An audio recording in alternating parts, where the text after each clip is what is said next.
Hello everyone, welcome to part 3 embedded Python tutorial series. In this tutorial I am going to teach you how you can interface DHT11 sensor with Raspberry Pi. So this sensor is very simple, which give you the temperature and humidity. So it has three lines, one is VCC, second one is data, third one is the ground. So you can connect data lines with any GPIO. So here I have connected this with GPIO 7.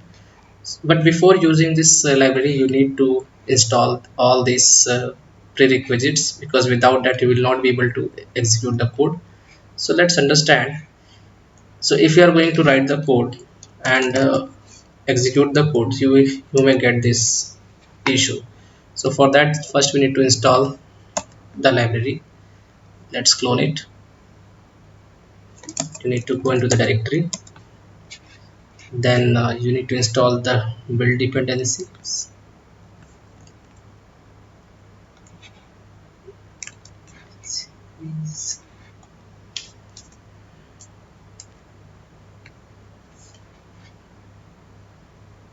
Then they okay, no problem. Then we can run this setup file.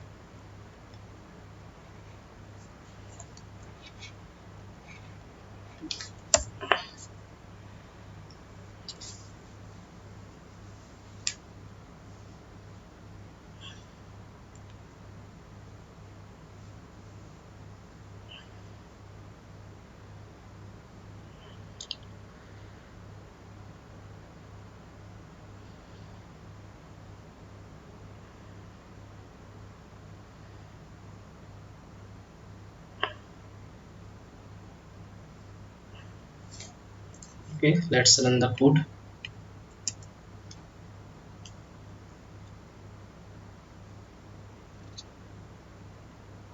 Okay, you need to install this for the Python 3.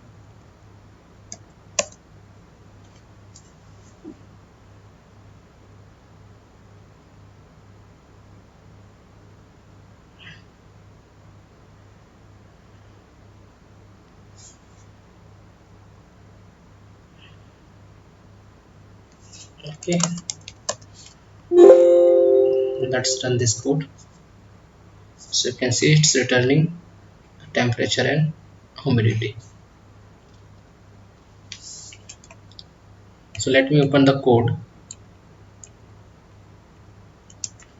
So in this code we have import the Adafruit library, and here we have assigned the census DHT11. So guys, there are a couple of series available for this DHT. So here we are using 11, that's why we need to mention the 11 sensor, and the pin number assignment is 7. And here we need to pass the sensors and pins. So this is a retry function, so there is some delay mentioned into this function, like if sensor is not going to push and publish the data, then it will go into the retry mode. And then in this print function you can set the limit, like how much point values you want to print for this temperature and humidity. So this is very simple code which you can modify as per your need. Thanks for watching this video.